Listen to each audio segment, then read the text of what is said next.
사도행전 8장 9절에서 13절까지 말씀입니다. 사도행전 8장 9절에서 13절까지 말씀 제가 봉독하겠습니다.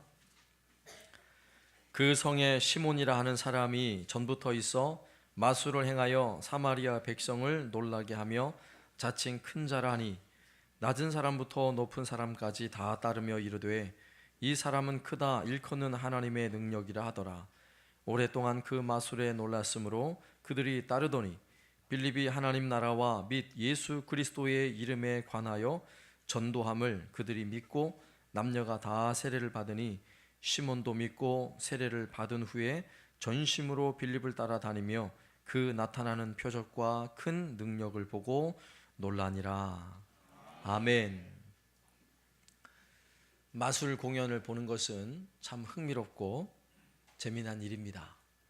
마술사의 손에 아무것도 없었는데 갑자기 카드가 나와요. 갑자기 꽃 한 송이가 나옵니다.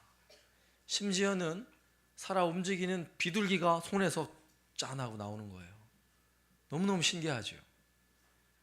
그래서 저는 어릴 적에 마술을 하는 걸 보면서 마술사는 뭐 돈도 필요 없고 아무것도 필요 없겠구나. 그냥 짠하면 통닭 먹고 싶으면 통닭이 나오고 돈을 가지고 싶으면 돈이 나오고 너무 좋잖아요. 마술사가 최고다. 이렇게 생각한 적이 있었는데 오늘날에 하는 많은 마술사들은 주로 눈속임이에요.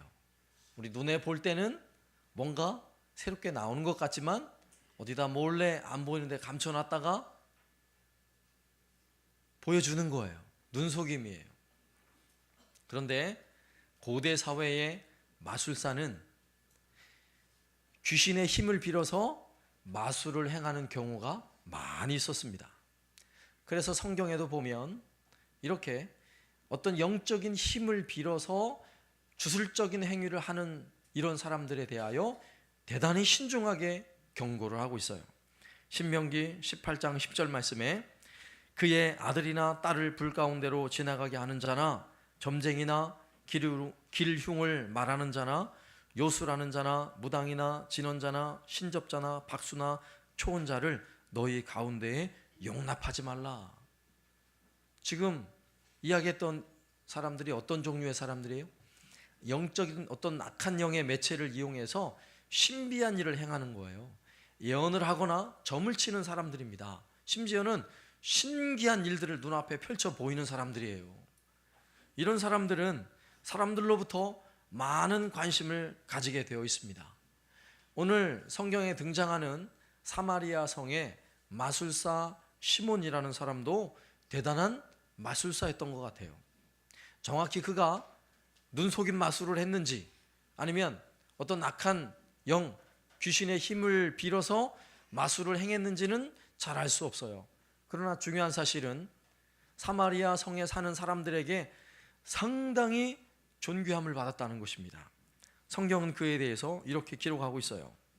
사도행전 8장 9절 그 성에 시몬이라는 사람이 전부터 있어 마술을 행하여 사마리아 백성을 놀라게 하며 자칭 큰 자라 하니 낮은 사람부터 높은 사람까지 다 따르며 이르되 이 사람은 크다 일컫는 하나님의 능력이라 하더라.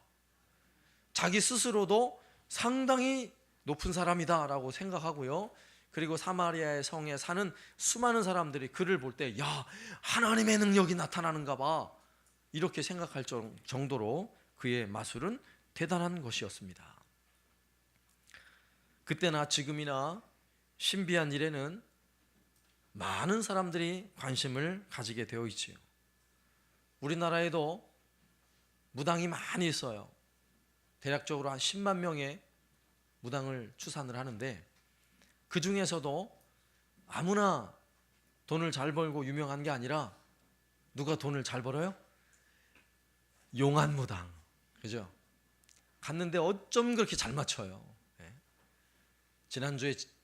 작년에 집에 불났지? 어쩜 그렇게 잘 맞추냐고요. 지금 병원에 가봐. 위에 암이 있는 것 같아. 가봤더니 정말 암이 있어요. 정말 귀신같이 알아맞히니까 그 무당은 용한 무당으로 소문이 나고요, 수많은 사람들이 몰려드는 거예요. 이렇게 뭔가 신비한 일을 하면 사람들의 관심을 가지고 몰려들게 되어 있습니다. 그런데 특히 오늘 본문에 등장하는 사마리아 성 사람들은요, 우리나라보다 더해요. 왜 그러냐 하면 사마리아라는 동네의 특징이 그렇습니다. 거기는 원래 이스라엘 백성들이 살던 그런 지역이었는데 아수르에 의하여 멸망을 당하면서 이방 부족들이 같이 살게 되었어요. 그러면서 수많은 신들이 같이 들어온 것입니다. 거기에 원래 살고 있던 이스라엘 백성들과 혼혈족이 되어서 각자 자기가 섬기는 신을 열심히 섬기는 거예요. 그래서 사마리아에 사는 사람들은 이방 우상도 섬기고 하나님도 섬기는 거예요. 그래서 이런 혼합주의 신앙을 가지고 있기 때문에 마술사와 같이 이렇게 신비한 일을 행하고 뭔가 능력을 행하는 사람을 보면 많은 사람이 와, 하나님의 능력인가 보다 이렇게 생각하는 경향이 있는 것입니다. 그래서 마술사 시몬은 사마리아 성에서 상당히 인기가 많은 사람이고요, 수많은 사람으로부터 칭송을 받는 그런 사람이었습니다. 그런데 그런 사마리아에 빌립 집사님이 들어가게 된 거예요. 스데반의 순교 이후에 예루살렘 교회에 엄청난 박해가 있었어요.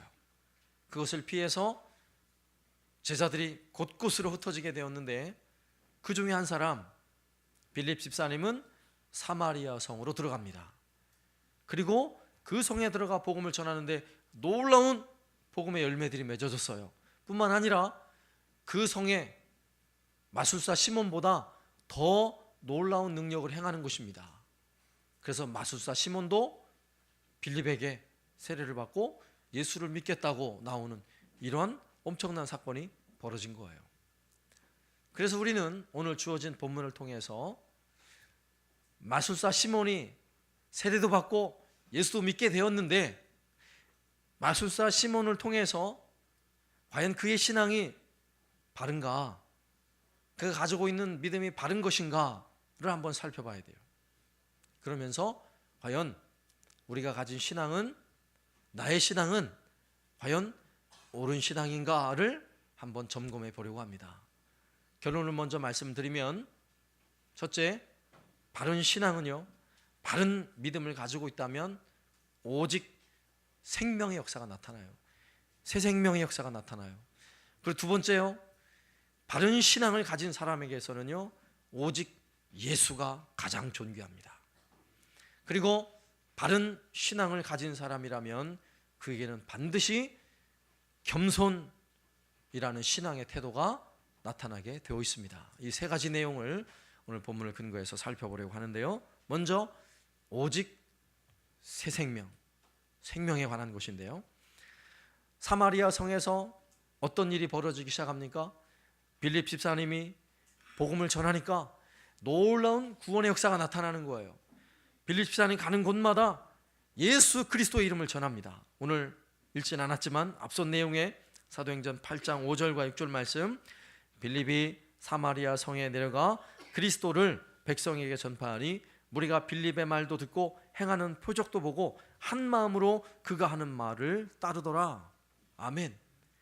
사마리아 성이 어떤 곳이라 그랬죠?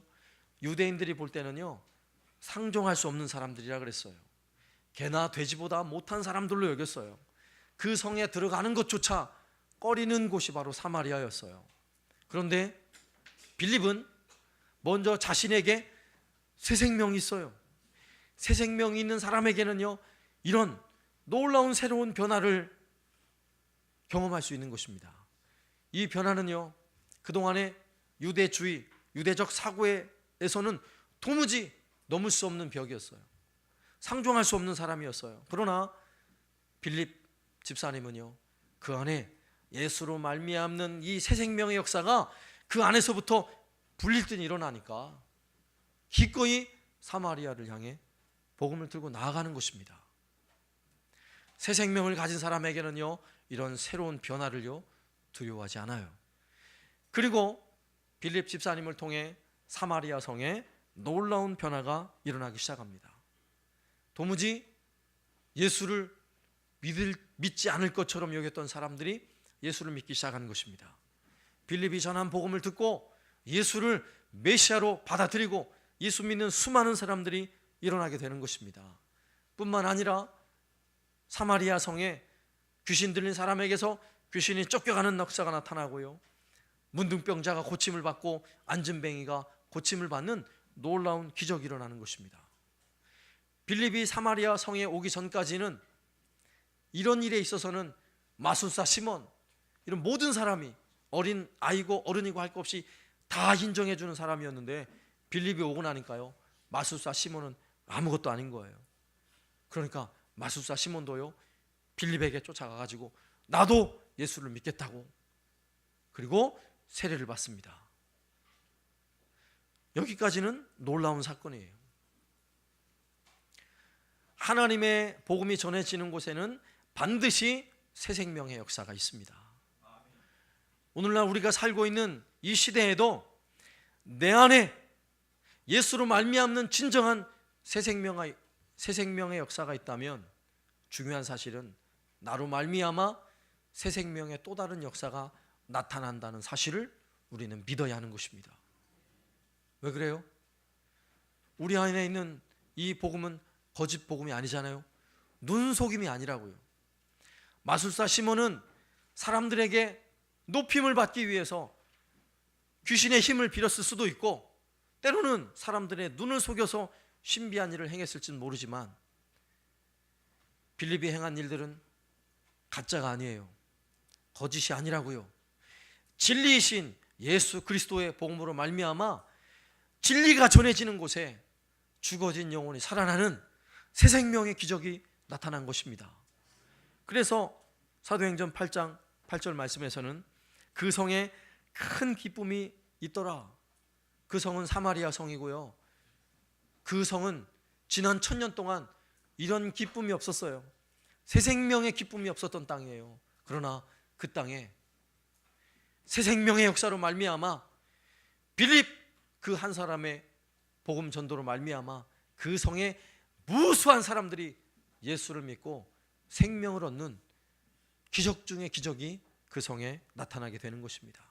그리고는 그 성에요, 큰 기쁨이 가득하게 된 것입니다.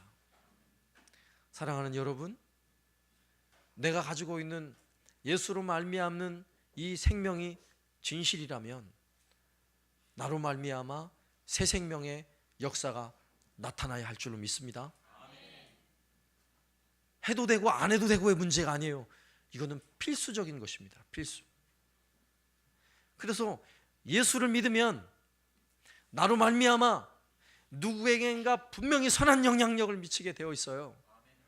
하나님께서 아브라함에게 새 생명을 부여하세요. 하나님이 아브라함을 불러서, 그는 처음에는 우상을 섬기는 땅에 우상을 숭배하는 그런 가정에 자랐지만, 하나님이 아브라함을 불러내셔서 내가 너로 열국의 아비를 삼겠다라고 말씀하시면서 너로 말미암아 복을 주겠다라고 말씀하시는 거예요. 너는 복의 근원이 될지라 말씀하시고요, 너를 복되게 하는 자는 내가 그에게 복을 줄 것이고, 만약에 너를 저주하는 자는 내가 그를 저주할 것이다. 하나님 이런 복을 주셨어요. 그 이야기는 하나님이 새 생명으로 불러내신 아브라함 믿음의 사람을 통해 하나님의 복이 수많은 사람들에게 흘러가겠다라고 약속하신 것입니다. 이것은 오늘날에도 마찬가지예요. 우리에게 허락하신 이 새 생명의 복은 나 혼자만 가질 수 있는 것이 절대 아닌 것입니다. 나로 말미암아 이 새 생명의 복은요, 끊임없이 누구에겐가 흘러가게 되어 있습니다. 만약에 이것이 흘러가지 않는다면 여러분 점검하셔야 돼요. 내가 죽어 있는 게 아닌가? 내 안에 새 생명이 없으면 누군가에게 생명을 줄 수가 없어요. 그러나 중요한 사실은 내 안에 생명이 있으면 반드시 생명의 능력이 흘러갈 줄로 믿습니다. 이 첫 번째 사항을 점검해야 하는 것입니다. 두 번째는요, 오직 예수입니다. 오직 예수. 오늘 사마리아 성의 마술사 시몬도 분명 그 예수를 믿었어요. 그런데 이 마술사가 가지는 믿음은 왠지 순수해 보이지가 않아요. 13절 말씀에 보면 시몬도 믿고 세례를 받은 후에 전심으로 빌립을 따라다니며 그 나타나는 표적과 큰 능력을 보고 놀라니라. 마술사가 빌립을 따라다닌 이유가 어디에 있는 것 같아요? 예수님이 좋은 것 같아요? 아니면 빌립이 행하는 신비한 능력, 큰 표적, 그것이 더 좋아 보여요?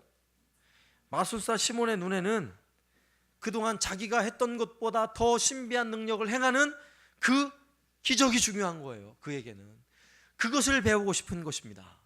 그래서 예수 믿겠다 한 것이고요, 그래서 세례까지 받은 것입니다.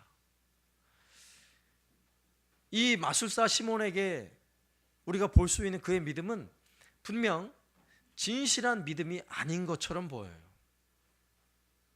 더 놀라운 사건이 벌어지는데, 사마리아 성에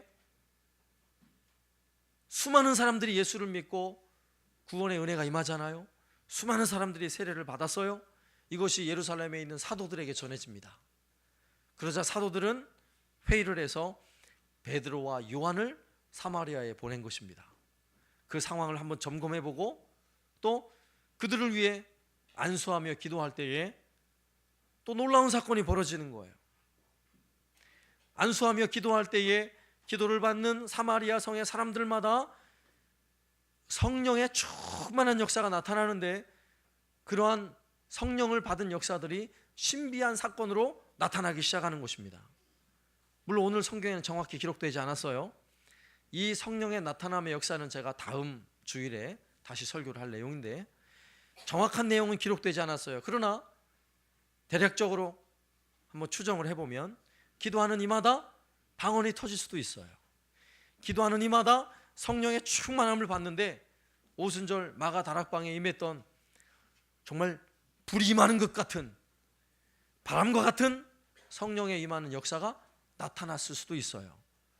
어쨌든지 베드로가 안수하며 성령 임하시는 사건을 옆에서 지켜보던 마술사 시몬은요, 더 깜짝 놀란 거예요. 아니, 빌립보다 더 센 사람이 있단 말이야? 이렇게 생각을 하는 거죠. 그냥 손만 얹으면 놀라운 기적이 나타나잖아요. 그래서 마술사 시몬이 어떤 생각을 해요? 이렇게 이야기를 합니다. 18절 말씀에 시몬이 사도들의 안수로 성령 받는 것을 보고 돈을 들여 이르되 이 권능을 내게도 주어 누구든지 내가 안수하는 사람은 성령을 받게 하여 주소서. 베드로에게 이렇게 요청을 하는 것입니다. 내가 돈을 줄 테니까 나에게도 그 능력을 달라는 거예요. 나도 안수하면 안수 받는 사람들마다 성령 받는 이 놀라운 기적이 나타나게 해달라고 베드로에게 요청을 하고 있는 것입니다. 그러자 베드로가 꾸중을 해요. 아주 심한 소리로 꾸중해요.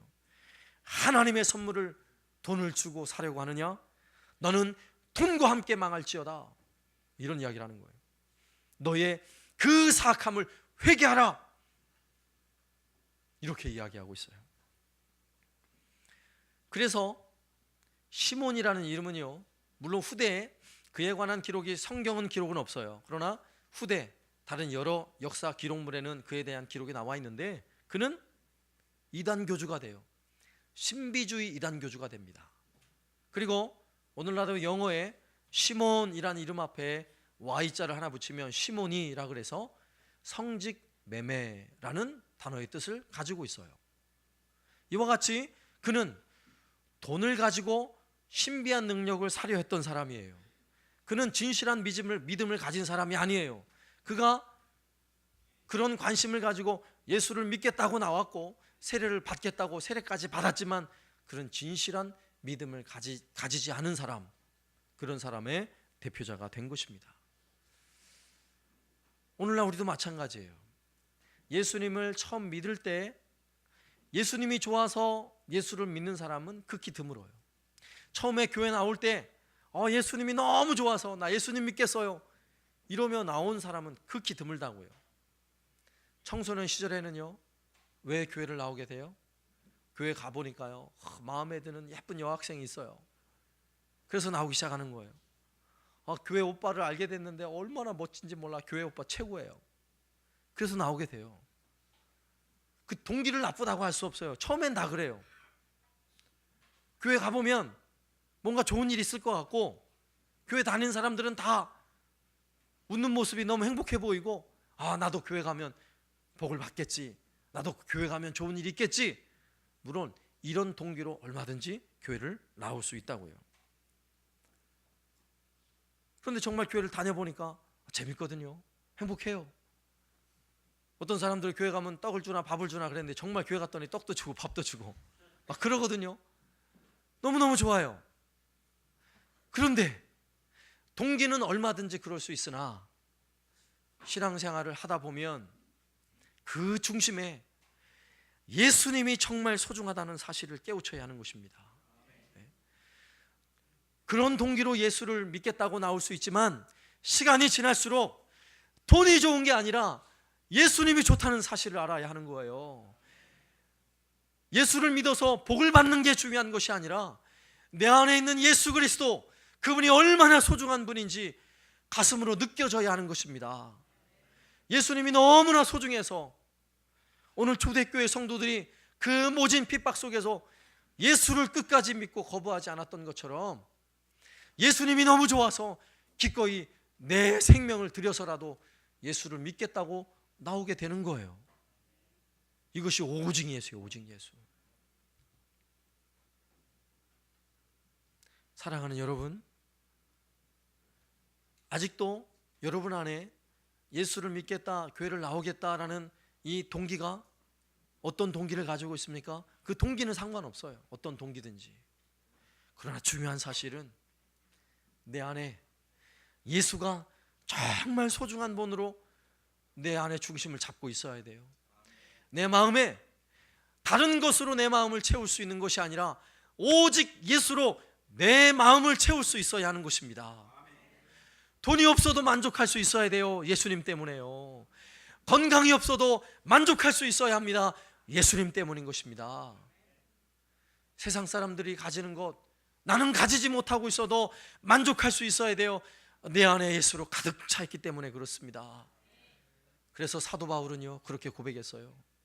내가 가진 이 모든 것을 다 배설물로 여기노라. 왜 그렇습니까? 내가 아는 지식, 예수님을 아는 지식, 이것이 가장 고상함이라 이렇게 고백하고 있는 것입니다.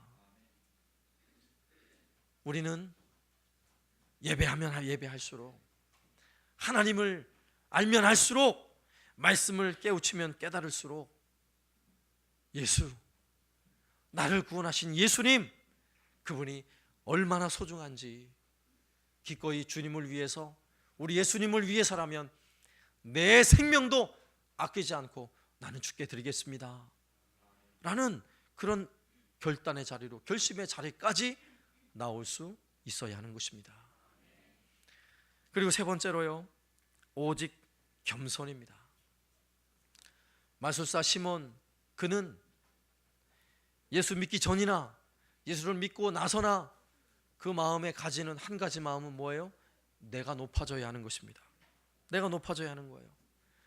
그가 빌립을 따른 이유도 빌립은 자신보다 더 큰 능력을 행하기 때문이에요. 수많은 사람들로부터 그를 쫓고 그가 높임을 받는 것처럼 여겨지기 때문에 그런 것입니다. 베드로와 그의 모든 사도들이 능력을 행하는 모습을 보니까 나도 그 사람과 같이 높아지길 원하는 거예요. 성경 모든 내용을 살펴보면 교만한 사람 하나님이 쓰신 적이 없으세요. 내가 높아지려고 하고 나를 자랑하려고 하는데 하나님이 그를 쓰신 경우가 있어요? 절대 그런 일이 없습니다. 오히려 하나님이 쓰시려고 그를 높여놓았는데 그가 교만하면요, 하나님이 더 이상 그를 쓸 수가 없는 것입니다. 한국교회도 수많은 성도들과, 아니 수많은 목회자들은 이러한 유혹 속에 넘어졌어요. 하나님이 그를 존귀하게 높여서 하나님의 복음을 위해서 그를 사용하셨는데 하다 보니까 내가 높아지거든요. 그래서 그냥 이단 교주가 되어버리는 거예요. 내가 하나님이 되어버리는 거예요. 한국교회 이런 수많은 고통들이 지금까지 있어왔고 지금도 그래요. 지금도 하나님은 그 영광을 가로채는 것을 하나님은 절대로 내버려 두지 않습니다. 마술사 시몬이 예수보다 돈을 더 높이 보잖아요.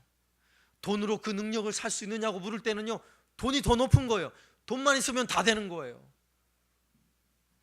그러니까 베드로가 뭐라 그래요? 너는 돈과 함께 망하리라. 이런 저주가 임하는 것입니다. 하나님보다 더 존귀하고 더 높은 것을 기대하고 바라고 있다면 그게 저주인 것입니다. 우리가 가지는 신앙은요, 철저하게 하나님 앞에 겸손해야 하는 것입니다. 겸손해야 하는 거예요. 마술사 시몬보다 능력을 행했던 수많은 사도들이 있어요. 베드로, 요한, 빌립, 얼마나 놀라운 능력을 행하고 있습니까? 그럼에도 불구하고 그들은 단 한순간도 자기를 높이려 하지 않아요. 베드로, 그는 가는 곳마다 놀라운 기적이 나타났어요. 수많은 사람들이 베드로를 볼 때마다 신비한 눈으로 바라보는 거예요. 마치 신과 같이 그를 바라보는 것입니다. 그러나 베드로는 무엇이라고 고백합니까? 사도행전 1장 12절. 다른 이로서는 구원 얻을 수 없나니 천하 사람 중에 구원 받을 만한 다른 이름을 우리에게 주신 일이 없음이라. 나도 구원의 이름이 아니라는 거예요. 내가 이런 능력을 행하고 있지만 내가 구원의 주체가 아니라는 거예요. 오직 예수님만이 구원이라고 그분께 영광을 돌리고 있어요. 영광을 가로챌 수 없는 것입니다. 그들이 날마다 성전에 있든지 집에 있든지 예수 그리스도로 예수는 그리스도라 가르치기와 전도하기를 그치지 아니하니라. 사도들이 했던 사역이에요. 내 이름을 나타내는 것이 아니라 오직 예수께 영광을 돌리는 데에, 하나님께 영광을 돌리는 데에 그의 모든 사역이 집중되어 있는 것입니다. 이것이 겸손이에요. 칭찬받으면 머리를 긁적이면서 제가 뭘, 이게 겸손이 아니라 진정한 겸손은 하나님 앞에서의 겸손이라고요. 하나님에 대한 예의를 지키는 거예요. 진정한 신앙을 가진 사람은 그래서 참된 도덕을 가지고 있어요. 도덕, 예절을 가지고 있다고요. 어떤 예절이에요? 하나님을 높여야 할 자리에서 하나님을 높이지 나를 높이지 않는다고요. 이게 예절 아니겠어요? 우리 교회가 협력하는 선교사님 중에 우간다의 이동의 선교사님이라고 계세요. 그분이 들려준 이야기인데, 그분은 20대 후반부터 머리가 하얘었어요. 백발이었어요. 30대 초반에 부목사가 돼서 담임 목사님을 모시고 어느 회의 자리를 가는데 가방을 들고 같이 갔습니다. 그런데 담임 목사님을 모시러 온 분이 팍 달려와가지고요, 자기가 머리가 허여니까 크게 인사를 하고 가방을 딱 들더라는 거예요.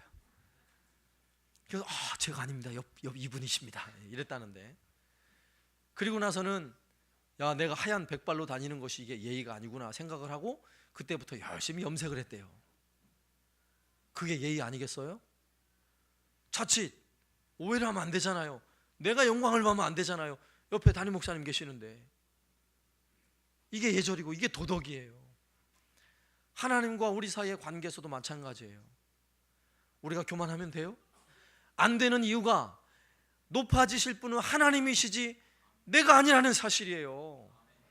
여기는 이 목사도 아무리 교회에서 목회를 하고 목사이고 한다 할지라도 교회가 앞으로 더 잘되고 수많은 사람들이 우리 한사랑 교회를 보면서 목사님 대단해요, 위대해요 한다고 할지라도 저는 그 영광을 가르쳐서는 안 되는 것입니다. 영광은 누구에게 돌아가야 돼요? 하나님께 돌려줘야 돼요. 하나님이 영광을 받으셔야 하는 것입니다. 오늘 말씀에서도 빌립, 그가 가는 곳마다 놀라운 능력이 나타났죠. 사마리아 성에서도 그가 가는 곳마다 수많은 사람들이 그 앞에 나와 예수 복음을 받아들이고요, 놀라운 기적을 경험하게 됩니다. 사마리아 성 사람들은 기질상 신비한 일을 행하는 사람을 높이 섬겨드리는 이런 기질이 있잖아요. 마술사 시몬을 높였듯이. 그러니까 오늘 말씀에 보니까 어떤 일이 벌어진 줄 아세요? 사도행전 8장 26절, 주의 사자가 빌립에게 말하여 이르되 일어나서 남쪽으로 향하여 예루살렘에서 가사로 내려가는 길까지 가라 하니 그 길은 광야라. 사마리아에 있던 이 빌립을요, 어디로 보내요? 유대 광야로 보내는 것입니다. 아주 멀리 떨어진 곳으로 보내는 거예요. 왜요? 거기에 있으면 빌립이 칭송을 받거든요. 하나님께 올려져야 할 영광을 빌립이 가로챌 수 있거든요. 성령께서 그를 유대 광야로 보내신 것입니다. 그리고 그 유대 광야 그 길에서 마침 그 길을 지나가던 에디오피아 국구성을 맡은 간다게라는 재정부 장관을 만나는 거예요. 재정부 장관, 재정장관, 재정을 총괄하는 사람. 그리고 그를 만나서 그에게 복음을 전했는데 그가 복음을 받아들여요. 그런데 그에게 복음을 전하는데도 이렇게 말할 수 있잖아요. 아마 이런 이야기를 종종 들어본 분이 계실 거예요. 그 당시 에디오피아는 상당한 강대국이었습니다. 국구성 모든 재정을 맡았다면 대단한 힘을 가지고 있는 사람이에요. 그러면 그에게 이렇게 말할 수 있잖아요. 장관님, 제가 지금 어디서 온 줄 아세요? 제가 지금 사마리아에서 지금 순식간에 여기까지 왔는데 내가 사마리아에 있을 때 어떤 일이 벌어진 줄 아세요? 내가 복음을 전하면 수많은 사람들이 복음을 받아들이고, 내가 기도하니까 귀신이 떠나가고 문둥병자가 고침을 받고 안진뱅이가 일어나는 기적이 나타났습니다. 목에 힘을 주고 이럴 수 있잖아요. 근데 성경에 보니까 그런 말은 단 한마디도 없습니다. 성경은 이렇게 기록하고 있어요. 35절 말씀, 빌립이 입을 열어 이 글에서 시작하여 예수를 가르쳐 복음을 전하니. 누구를 전하고 있어요? 오직 예수 복음을 전하고 있어요. 이게 겸손이라고요. 나를 드러내려는 것이 아니라 오직 모든 영광을 하나님께 올려드리고 있는 것입니다. 그리고 그 복음을 받아들인 이 에디오피아 내시는요, 그 자리에서 세례를 받습니다. 그러면 이 놀라운 은혜가 있으니까 재정을 맡은 장관이 거기에 있는 금다발 하나 탁 줘서 줄 수 있잖아요. 고마우니까. 그 순간 어떤 일이 벌어질지 또 성경을 보세요. 39절 말씀, 둘이 물에서 올라올새 주의 영이 빌립을 이끌어간지라. 내시는 기쁘게 길을 가므로 그를 다시 보지 못하니라. 빌립은 아소도에 나타나 여러 성을 지나 다니며 복음을 전하고 가이사라에 이르니라. 아멘. 성령께서 빌립을요 순식간에 옮겨서 멀리 아소도에 있는 여러 성에 다시 보낸 거예요. 왜 이렇게 하시겠어요? 하나님께 돌려져야 될 영광을 가로채는 것을요 하나님은 내버려둘 수 없어요. 그렇게 하면 안 되는 것입니다. 우리는 예수 믿는 사람으로서 겸손할 수밖에 없어요. 그래서 늘 겸손해야 돼요. 교회에서 직분을 가졌다고 교만할 수 없고요, 교회에서 내가 지대한 봉사를 하고 많은 일을 감당한다 그래서 내가 자랑할 것이 아무것도 없는 것입니다. 오직 우리 안에는요 겸손한 마음으로 나같이 부족한 것이 하나님이 써주는 것이 감사할 따름인 거예요. 이것이 우리가 가져야 하는 겸손인 것입니다. 이렇게 겸손한 자에게는 하나님께서 끊임없이 은혜를 베풀어 주시겠다라고 말씀하고 있는 것입니다. 또한 이렇게 겸손한 자를 통하여 하나님은 놀라운 복음의 역사를 또한 이루어 가실 줄로 믿습니다. 저와 여기 계신 모든 분들은 오늘 말씀에서와 같이 나를 통해 내 안에 있는 이 생명의 역사가 누군가에게 또 다른 생명의 역사를 나타나는 이런 놀라운 은혜가 있길 바랍니다. 나로 하여금 오직 예수 그리스도의 이름만이 전해질 수 있길 바랍니다. 오직 내가 머무는 그곳에 오직 겸손의 흔적만이 나타날 수 있기를 살아계신 예수님의 이름으로 축원합니다.